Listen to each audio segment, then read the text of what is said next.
Let us begin the Dhamma talk by first paying homage to the Buddha.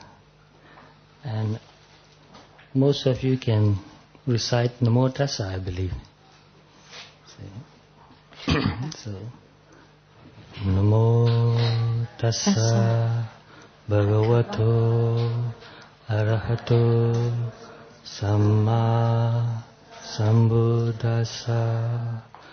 Namo Tassa Bhagavato Arahato Samma Sambuddhassa. Namo Tassa Bhagavato Arahato Samma Sambuddhassa.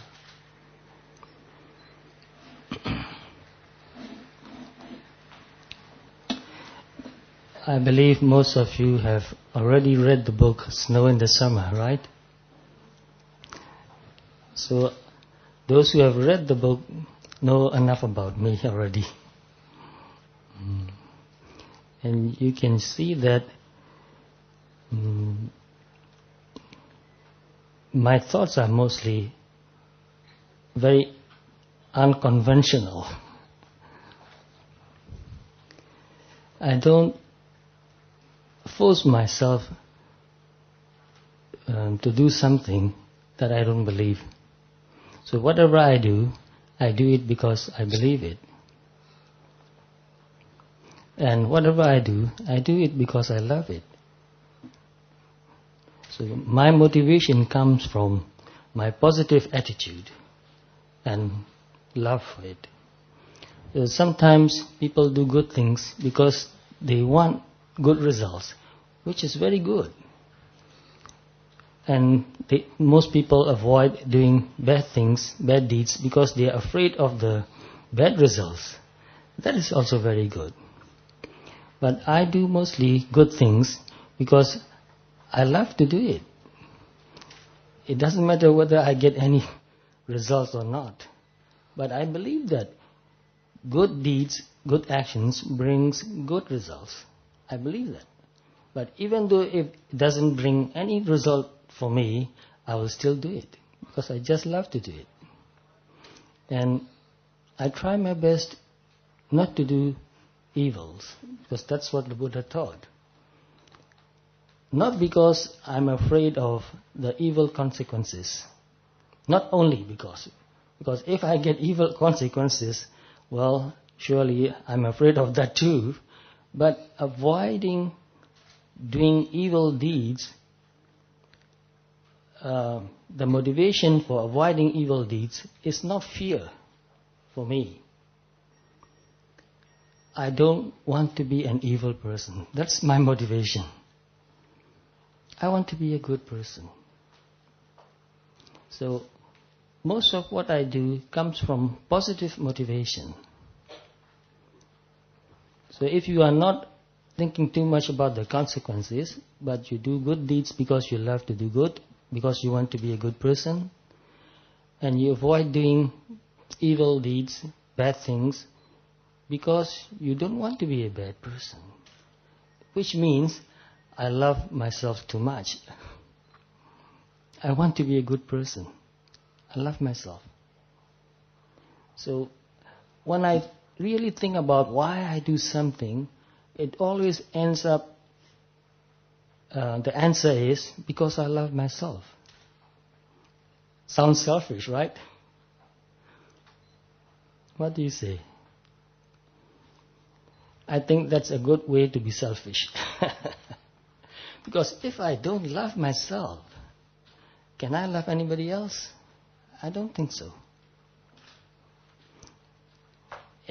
You have read Metta Sutta and you practice Metta meditation too. Who do you begin with?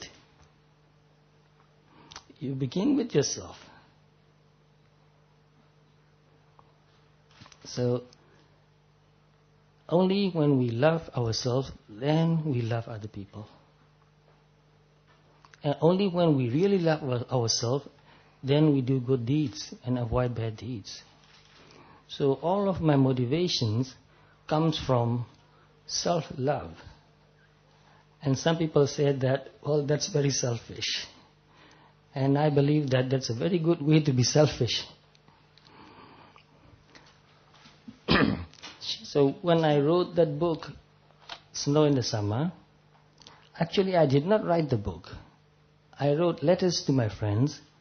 They asked me questions. Sometimes they asked me how I was living. So whenever I have some time, I'll just sit and relax in the shade under a tree, or sometimes in the shade of my little cabin, and I'll think of them lovingly, send them a letter, and then slowly I write one word after another. And those friends who have those letters, they love my letters just because I wrote in a very good handwriting. And they can feel that I wrote those letters with love, with matter. And I wrote with real honesty. That's why sometimes I'm afraid that when people read my book, they'll find out too much about me. I'm a very conventional man, I know that. Since I was very young, I've always been very unconventional. I don't follow anybody's demand. And I don't like people giving me too much incentives to do good things. For example, sometimes my parents told me that if you pass the exam with good grades, we'll give you presents. I said, I don't want a present. If you give me the present, I won't study anymore. I study because I love knowledge so much. Sometimes I can't even sleep because I want to know. So that is my strongest motivation. And I wrote about that in this book, Snow in the Summer. My strongest motivation in my life is love of knowledge. I want to know. And I really want to test whether something is true or not. So I studied engineering, and I learned I studied science and engineering. I learned how scientists think. I don't try to remember their theories and formulas only, but I try to find out how scientists think. I think that's what students need to learn, how to think like a scientist. That is education, not remembering all the formulas and theories. So since I was very young, I questioned everything and everybody. Sometimes my parents and my teachers got very upset because I questioned too much. I asked too many questions and they could not answer the questions.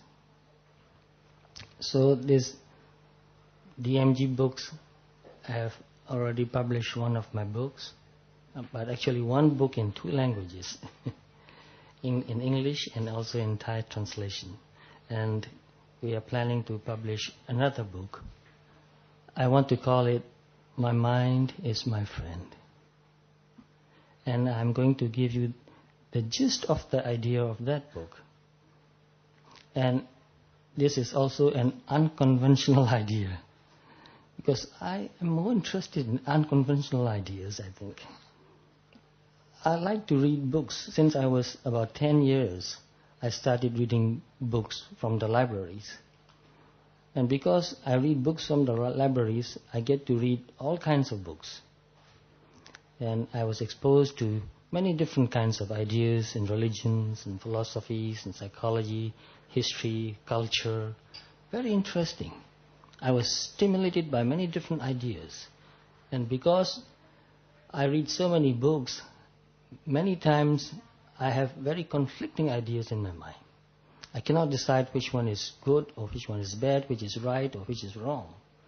So it took me a long, long time to decide what is right and what is wrong. What is conventional, what is not conventional.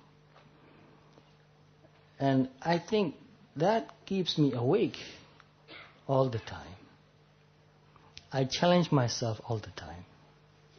So that book is based on a poem. I call it a poem. It was written by a Japanese samurai very unconventional. How can a samurai write a Dharma poem? You may ask. But please be patient. You can find different versions of the same poem if you search in the internet. This is the simplest version, and I like it very much because it is very simple. Because it is written as a poem, it uses many metaphors and images. And poems have very few words, but the meaning is very deep. You need to take a long time. You need to read it again and again and mold over into your mind and leave it for a while and then read it again and think about it again. So at first, when I first got this poem, even the first verse made me think a lot. And many times I thought, I don't like it. But it is very strange. When you don't like something, it's very hard to forget it. For me at least, it is true. I keep thinking about the same poem, and then I will pick up again. I pick up again and read it again, and I got more interested. So after I have read that poem many times and thought about it for a long, long time, I was so excited of the meaning that I wanted to talk about it. So I talk about this poem many, many times already. Are you interested now already? It's very thought-provoking. I'll read you the first line. The first line is, I have no parents. No parents. Impossible. That's why it is very interesting. Now I'm going to read the second line. The first line is, I have no parents. The second line is, I make the heavens and earth my parents. I make the heavens and earth my parents. What does that mean? I have no parents. I make the heavens and earth my parents. So now you have heard the poem, the first verse. Can you forget it? No. That's how it is powerful. That's a very powerful poem because you cannot forget it. You may like it or you may not like it, but you will not forget it. So what does heavens and earth means? Heavens and earth means the whole universe. Taken together, it means the whole universe. It means nature. And in Chinese culture also, they talk of heavens and earth as nature. So heavens and earth created everything. So when I thought about it, I thought, well, heavens and earth, it's the whole universe. It's nature. So nature has given birth to us. Is that wrong or right? It's right. The whole universe gave birth to me. Not only my parents. My parents themselves cannot do that. My parents are themselves children of the whole universe. The whole universe and nature, and I kept thinking about it. In Burmese, we have a saying that, I will say that in Burmese language. Kanda ami, kanda apa. Ami means mother. Apa means father. Ka means karma. Karma means deeds, your thoughts, what you think, what you say, and what you do, all that is karma. All your deeds are your father. Only your deeds are your father. And all your deeds are your mother. So we are children of our own karma. Oh, very interesting. So to get this life, of course our parents contributed their part, but our parents are not the sufficient cause. The main cause for us to be a human being here is our own karma. So my karma is my parents. Isn't that true, in a way? In a deeper meaning? Yeah. So we must be very careful of karma. We are still creating ourselves. I feel it that way, very much. Whatever I think, create myself, change myself. So I'm creating myself, I'm changing myself all the time by what I think, what I say, and what I do. So deeper meaning of this verse is that karma is our parents, nature is our parents. The whole universe is our parents. Without the whole universe, there won't be this world, because this world is part of the universe. And without the whole universe and this world, we won't have a place to stay. So our parents are not the only sufficient cause to give birth to us. The whole universe taken together is the cause of us. So when you think about it, it makes you feel connected with the whole universe. And that feeling is really amazing. It's a very wonderful feeling. Many times, especially when I was living in the forest, very quiet and peaceful, nobody around, nothing to do. And that is not easy. Nothing to do is very difficult. That's why people are running around and trying to do something, trying to keep them occupied. But I was so interested in meditation, I gave away all my books, and my teacher told me not to read any books. It was very hard for me to do. I stopped reading for a few years. It was the hardest thing for me to do, actually. So I lived in the forest for a long time, just keeping my mind right in this moment, in the present. Meditating, that means meditating. Not thinking too much about the past, not thinking too much about the future, but just keeping my mind right in the moment, in the present. Paying attention to what I see, what I hear, what I think, what I feel.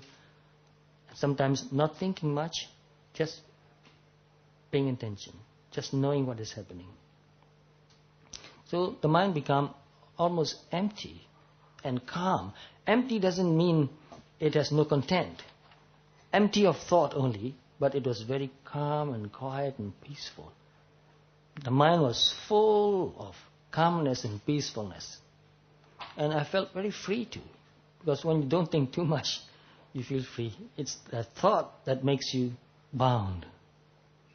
So once you stop thinking, you can feel that your mind expands. It becomes free. So sometimes I was doing walking meditation in the forest, and the night was moonlit night with a lot of stars, very clear sky. And my mind was very calm. I was meditating while walking. And when you get right in the middle, right in the moment, you even forget about yourself.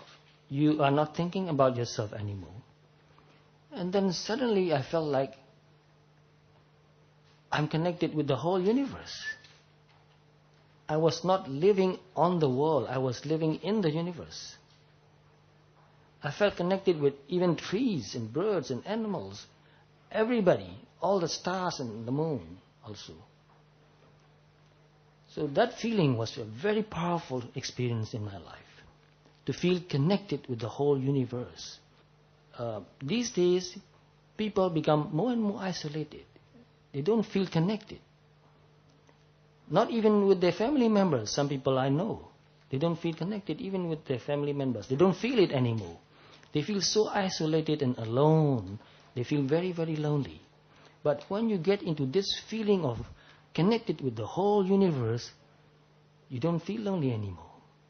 So I was living in the forest alone, with nothing, no possession, nobody to talk with, not even a book to read. But I did not feel lonely. I found out something very powerful and meaningful to me. I never feel lonely anymore. So once you feel connected with everything and everybody, your loneliness disappears. So then I remember that loneliness doesn't mean there's nobody around you. Loneliness means you don't feel connected. You may be alone, far away, with nobody to talk to, but if you feel connected, you don't feel lonely. So to overcome loneliness, most people just go around and look for somebody to be with. They get attached to somebody, they want to hold on to the person, stay with me, don't go away, don't leave me. Even when they leave for a few hours or for a few days, they become very agitated and restless and feel very lonely. They will call on the phone, "Where are you? When are you coming? I feel so lonely." So remember, why are people feeling so lonely these days? The more people there are, the more lonely they feel. So how can you overcome loneliness? First, learn to meditate, to live in the moment. By living like that, your mind becomes calm and peaceful and quiet and strong, very strong. Mindfulness makes you very strong. You will develop inner strength. So the first verse, "I have no parents, I make the heavens and earth my parents," is very deep and profound the more you think about it. And another one, "I have no home." I believe everybody, all of you, everybody has a home. At least a roof and walls and a floor. That's a home at least. It may be a big one or it may be a small one. But there's a place where you belong, where you stay. But here, the poet is saying, "I have no home." How do you understand that? And the second line, "I make mindfulness my home." That is the profoundest part. I make mindfulness my home. So the poet was not talking about the physical home. The poet was talking about mental home, a home for your mind. You may have a big house physically, but mentally you may be homeless. I have seen many people, homeless people. I was in Calcutta in January and February. In India, actually, I visited many places. I saw many people living on the roadsides, on the sidewalks, homeless people. I was very sad to see those people. It must feel really terrible not to have a home, a physical home, where you can be safe. You can close the door, and you can say, "Nobody allowed inside. This is my place." But these people living on the roadside, on the sidewalks, they have no home. They cannot close the door. How terrible that must feel. So I feel very sad for these people. We need a home. We need to feel that we belong somewhere. But here, this poor poet said, "I have no home. I make mindfulness my home."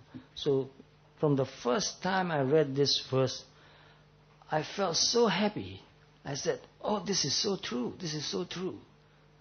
Mindfulness is my home." If you are not mindful, what happens to your mind? Your mind just wanders around and around, running around, no place to rest. But when you are mindful, you can really feel it. It's not just a metaphor. Just practice mindfulness. Pay attention to your body and mind. And you know what you're feeling, you know what you're thinking. At one point, if you keep practicing for a long time, really diligently, systematically, one point you'll come to the point where you know that you know. First, you know that you are seeing. You know that you are hearing. You know that you are talking. You know that you are moving your hands. But one point you come to see that you are thinking. And then thinking stops. Then you know that there's no thought. The mind is just quiet, very calm. And you know that although it is quiet and calm, there's still this knowing there. Knowing. Mindful. And you know that you know. It is called awareness of awareness. And at that point, you feel a kind of energy and power also. To know that you know is very powerful. No animal can do that.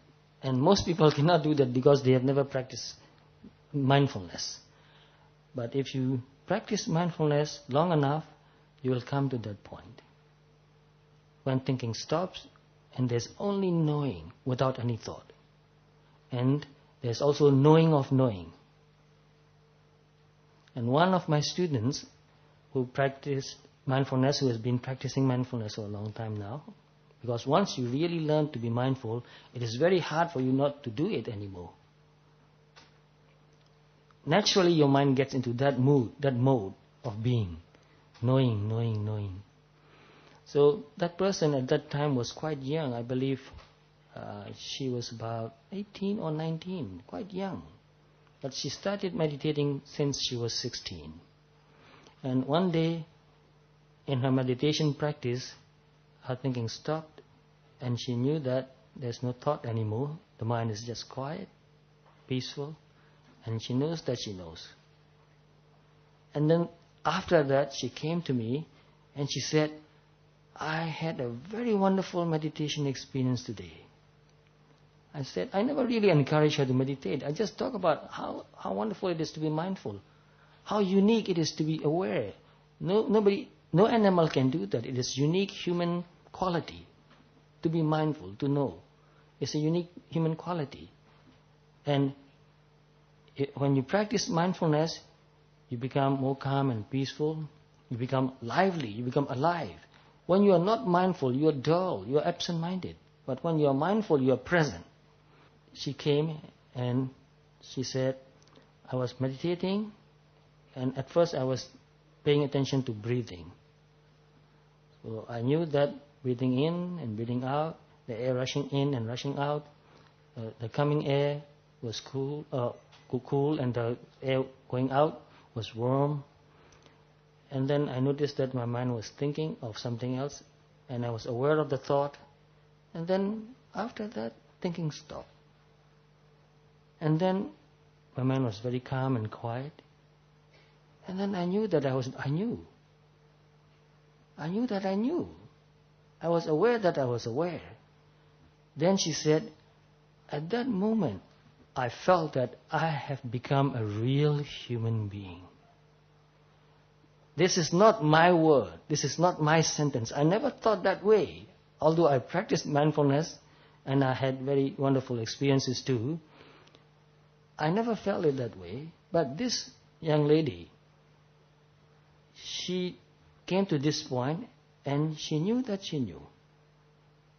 And she told me that at that moment I felt that I had become a full human being.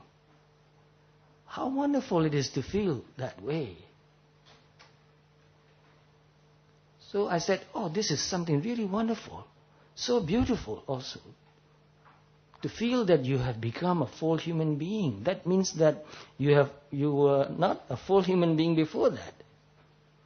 Then I thought, that must be really true. That must be a very powerful experience.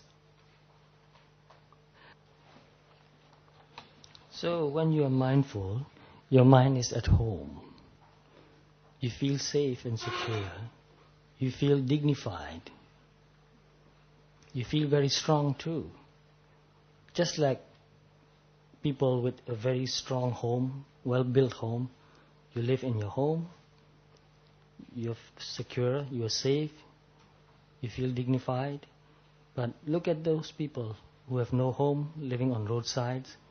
They don't feel secure, they don't feel safe, they have no dignity, people don't respect them, and it must be very difficult for them to have self-respect even.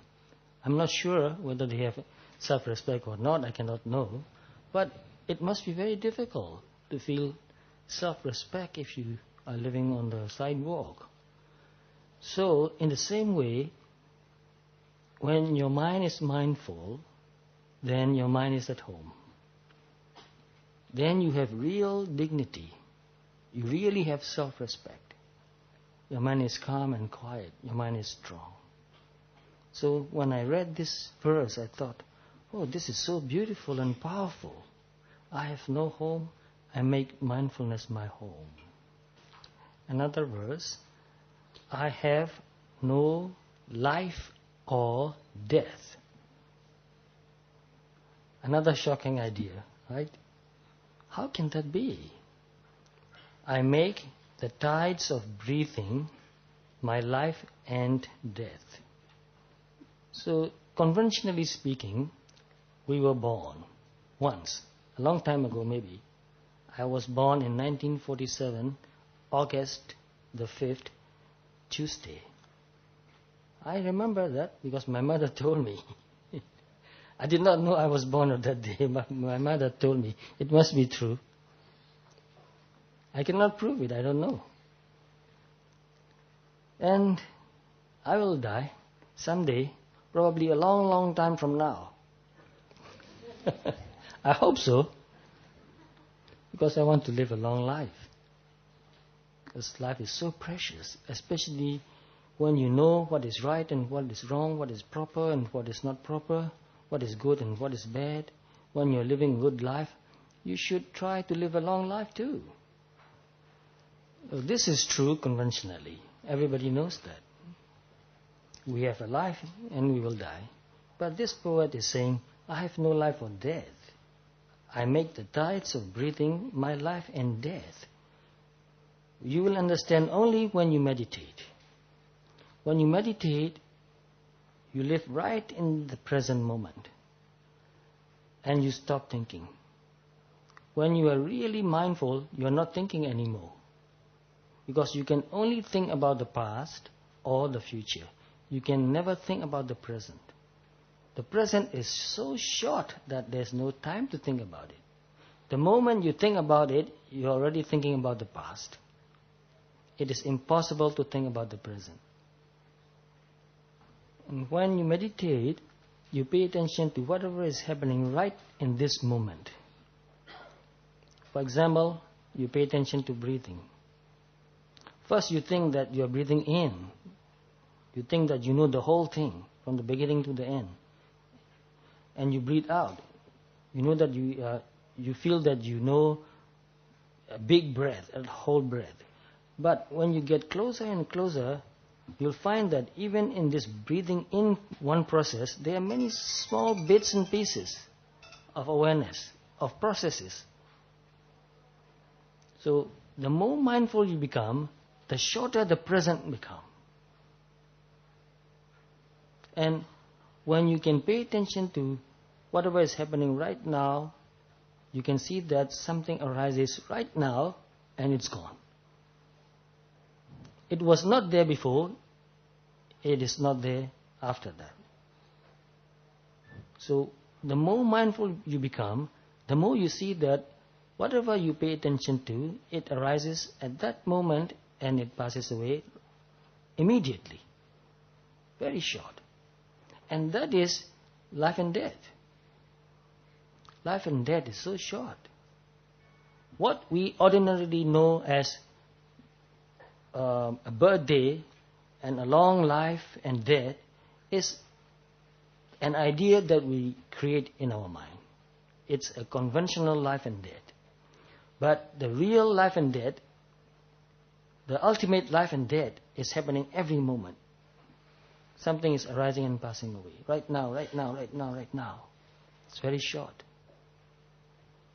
So, only a meditator knows that death is very near. Most people think that, oh, I'm so healthy, I can live a long, long life. Probably. You can predict that. You go to a life insurance company, they'll ask you how old you are and whether you have any diseases, and they'll calculate. They'll think that this person is going to live a long, long life, therefore we'll make much profit. That's how they calculate. But if you are old and you have diseases, they'll think this person is going to die soon. So this is conventional thinking. But even though we are healthy, we don't know when we will die. Maybe by accidents. Many people die every day by accidents. Healthy people die. So the real life and death is happening every moment. Therefore, this verse is also very profound, and only if you are a good meditator and have experienced every phenomenon in this moment arising and passing away, you will understand what death really means, what life really means too, in the same way. And another verse, because there are many other verses, I think I don't have that much time. I have no divine power. So People want power. Many different kinds of power there. And even meditators, sometimes they want psychic power. But this poet is saying that I have no divine power, no supernatural power. I make honesty my divine power. How beautiful. I like this verse also very much. As you know, those who have read this book, Snow in the Summer, you know that even when I was a young boy, I was very unconventional and very rebellious.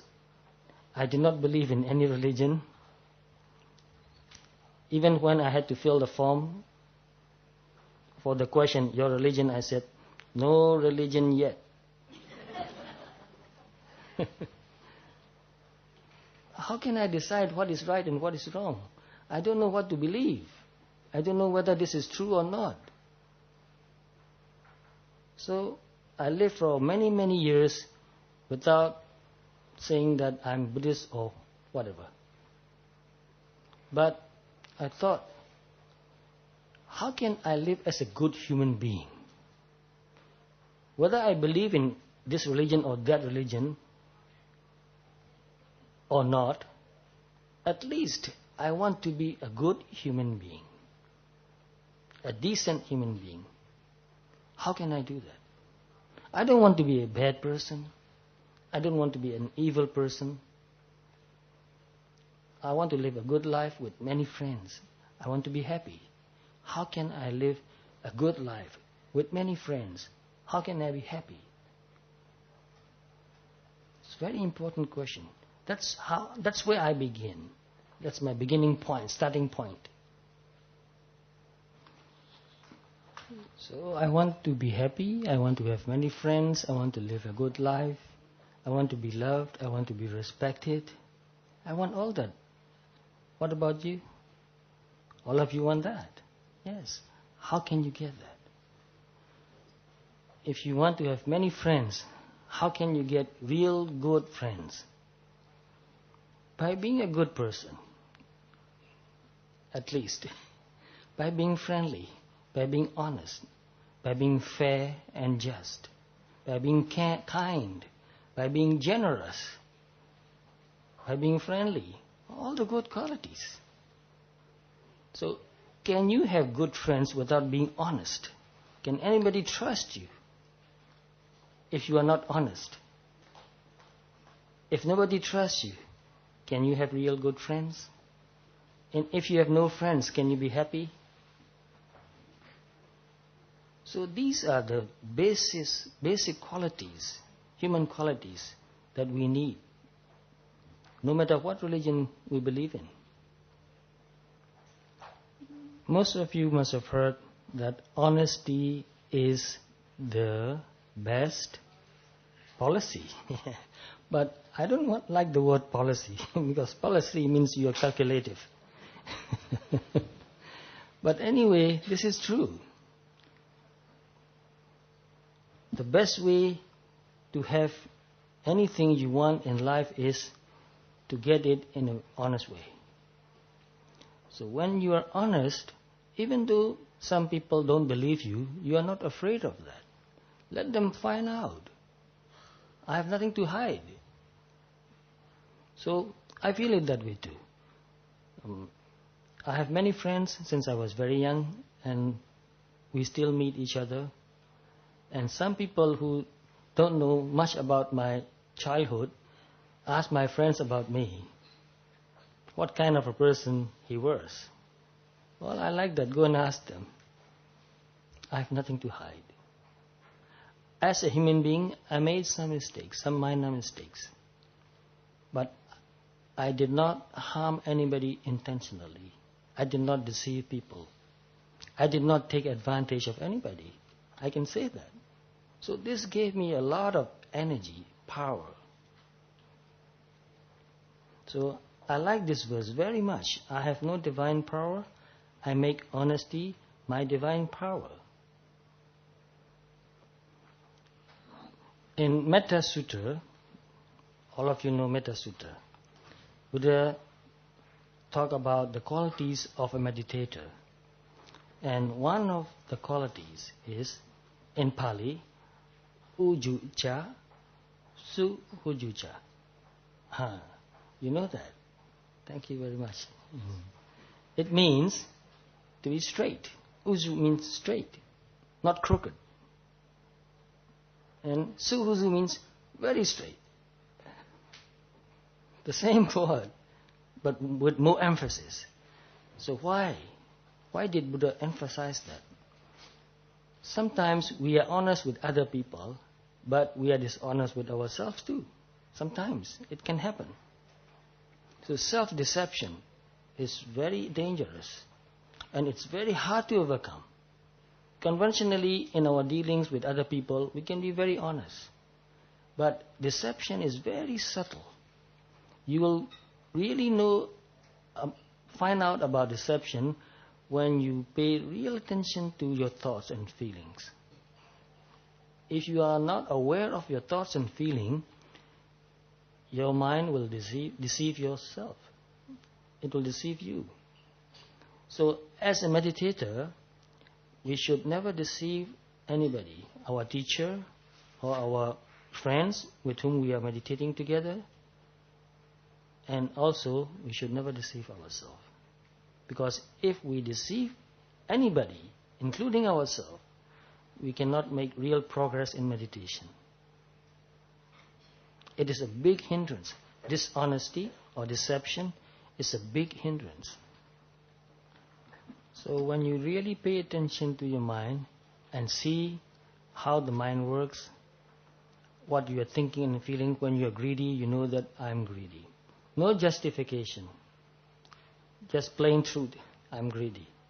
When you are angry, you look at your mind, I'm angry. I'm upset. No justification, why or this or that. Just plain truth. So if you can wash your mind and see it as it is, without trying to justify it, then you make real progress in your meditation practice. And that leads to liberation. Some people are really afraid of finding out who they really are. And when I talk about mindfulness meditation and mindfulness of thoughts and feelings and emotions, one of my friends told me that when I really wash my mind, all I see is how bad I am. And it was very painful, he said. He said, I don't want to do that. Because every time I sit and meditate and wash my mind, I see all these bad thoughts coming in my mind. I'm so bad. He said, I feel so bad about myself. I feel so unhappy. I want to stop meditating. So some people are trying to run away from themselves. But no matter how much you try to run away, you can never escape from yourself. There's no way you can escape from yourself. So no matter what you are thinking or feeling, no matter how bad your thoughts or feelings may be, just face the truth with honesty and courage. It needs a lot of courage to really look at yourself and see that this is me. Go and look in the mirror and say, this is me. Once we have really seen the truth about ourselves and face it and accept it, then we can learn from it and go over it. This is the only way. To overcome anything, first we must see it clearly. We must pay full attention, because attention itself is purifying. This is one function of attention, and very powerful. You know, Buddha said not to do evil, to do all the good, and to purify your mind. This is the teachings of the Buddhas. How do you purify your mind? By paying attention. And in the beginning, when you really pay attention, you see impurities, naturally. They are impurities. But when you really pay attention and accept it, then it is easier for you to overcome it. No resistance, no control, no justification, no blaming, no judging. So when you meditate, don't resist, don't try to control, don't blame, don't judge. Just see and admit what is. That is very powerful, and that is honesty. Another verse, I have no friend. Really? You have no friend? I have no friend. I make my mind my friend. See how beautiful it is and how true it is. If your mind is not your friend, then I don't think you can have any friend. If you are your own enemy, how can you make friends with anybody else? So the other day, 2 days ago, I was chatting with one of my friends, and he asked me, why are you in Bangkok? I said, I'm here to publish another book. And he asked me, what's the book about? I said, well, I call my book, My Mind is My Friend. And he laughed and he said, there are so many people for whom their mind is their own enemy. And it is true. Because when your mind tells you to do evil things and you do it, you get into trouble. And when you get into trouble, will you call that mind your friend? Definitely no. And when you are doing evil and you tell another person to do evil, are you friends? No. Both of you get into trouble. Anything that gets you into trouble is not your friend. Our mind is not always our friend. Because sometimes we think of doing something that is not proper, not right, and we do it. We make akusala. So we cannot say that our mind is always our friend. Sometimes it is our enemy, sometimes it is our friend. But how can you make your mind your real friend? By practicing mindfulness. This is the only way. That's why Buddha said this is the only way. By really watching your mind, by really paying attention to what you are thinking or feeling at any moment throughout the day, you will see the truth about your mind. And only when you see the truth about your mind, gradually it will become purer and it will become your friend. When your mind becomes your friend, your true friend, then you are a really happy person. This is the only way to be happy. You may have other friends, but if your mind is not your friend, you cannot be really happy. Because actually, when you think about it, that which makes you really unhappy is your own mind. And that which brings you true happiness is your own mind. So, only when you meditate and pay attention to what you think throughout the day, it will become your friend. And another verse is connected to this verse. I have no enemy. Really? Even Buddha had, so-called enemies. He did not think of anybody as enemy, but there were a lot of people at the time of the Buddha who wanted to kill him and tried to kill him too. And I think most of you already know the stories. But that is external enemy. You can avoid them most of the time. You can run away, you can hide. But here, this poet is saying, I have no enemy. I make carelessness my enemy. And this word carelessness has many synonyms. Heedlessness is also one, which is the opposite of mindfulness.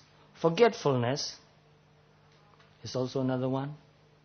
So heedlessness, forgetfulness, carelessness really degrades our life. It degrades our mind. And mindfulness, awareness, attention, it upgrades our mind, uplifts our mind. So when we really think about it, our real enemy is not out there. Our real enemy is right here inside. Carelessness, heedlessness, not paying attention, not knowing. Another verse, I have no armor. Armor means the protective clothes, very strong. They used to make it with iron, steel. So I have no armor. I make benevolence my armor. Benevolence means generosity, kindness, charity, and all that. So we try to protect ourselves from other people attacking us by wearing a very strong armor. We may be able to avoid being harmed that way, but we cannot always escape from danger that way. Because if we are not kind and gentle and generous, if we hurt other people all the time, then other people will hurt us. And someday they will succeed. So the best way to protect ourselves from being harmed by other people is by being kind, by being helpful, by being generous, by being loving. So loving kindness and compassion actually really protects us. And I want to put mindfulness also here. Sometimes some of my friends or some of my disciples, they are going abroad. They are going a long way, a long trip. So some of them, they came to me and asked me, we are going a long way and we want to be safe. What shall we take with us? Can you give us something we can take so that we can be safe? I said, take with you loving kindness and mindfulness. That's the only thing I can give you. And that will keep you safe. If that cannot keep you safe, nothing else can. So all of us want to be safe. We don't want to be harmed. So the best way to be safe is to be kind, to be loving, to be generous, to be helpful. I can elaborate a lot on that, but I think the gist of this is quite enough. The more I think about it, the more ideas come in my mind, and I want you to do the same thing. Another verse, I have no castle. Castle means a big house built with stone. Very strong house. I have no castle. I make immovable mind my castle. Immovable mind. That means samadhi. Samadhi is immovable mind. And when you have sati also, when sati becomes really strong, it becomes something like samadhi. Very similar. So sati and samadhi makes your mind really strong. So to have a strong mind, we need to develop sati and samadhi by practicing meditation. So people want to build a castle and live in the castle because they want to be safe and secure. But who are your enemies? Your own thoughts. If you don't have sati and samadhi, all kinds of thoughts will come into your mind. You can never be safe. So if you really want to be safe, we need to develop sati and samadhi. So you cannot feel safe in a castle. You can feel safe only if you have strong sati and samadhi. Another verse, I have no sword. Sword. Samurais, they carry a big sword. But this samurai is saying that I have no sword. So this samurai must be a very different kind of samurai. A meditator samurai. So he said, I have no sword. I make absence of self my sword. Absence of self. No atta.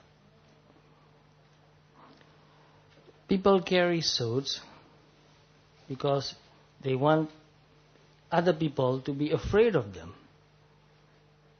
Or if another person come and attack them, they will use the sword to attack another person to protect themselves.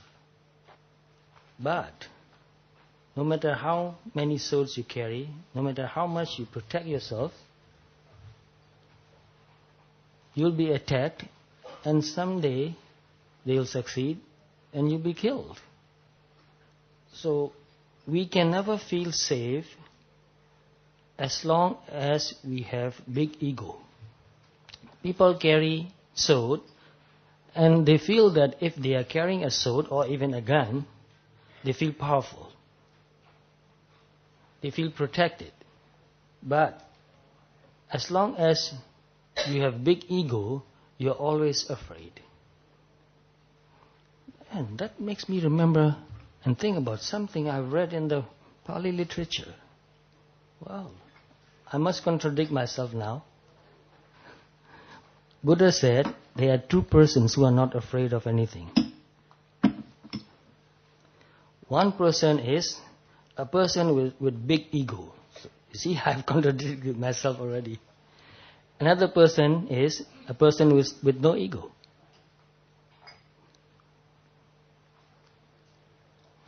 So during the war, in the war, you see some people, they are not afraid to die. I've seen some movies about Second World War where the Japanese fighter pilots, they dive down on the American warship. They knew that they are going to be killed that way, but they were not afraid to die. They killed themselves. So they were not afraid. So I'm sorry I contradicted myself. Buddha himself said that there are two persons who are not afraid. One person is with very big ego, another person is with no ego. Which one do you like? So I make absence of self my sword. That's a real powerful weapon in a way. So ego always feel insecure. Ego is always trying to prove itself. People who practice vipassana meditation, when they develop real good mindfulness, they see that there's only physical process and mental process going on. Only process. No person. No being. No ego. No self. This is a little difficult to understand. But if you really practice vipassana meditation, you'll see it for yourself. Because all nature is always process. Nothing else. Nothing more than that. So when you see for yourself that there's only natural processes going on, there's no self, no ego, then you don't feel so afraid of it anymore. Some people, when they really develop vipassana insights, are not even afraid to die. They die very calmly, quietly, peacefully, meditating. Some of them died meditating. I know some people like that, and I want to do that too.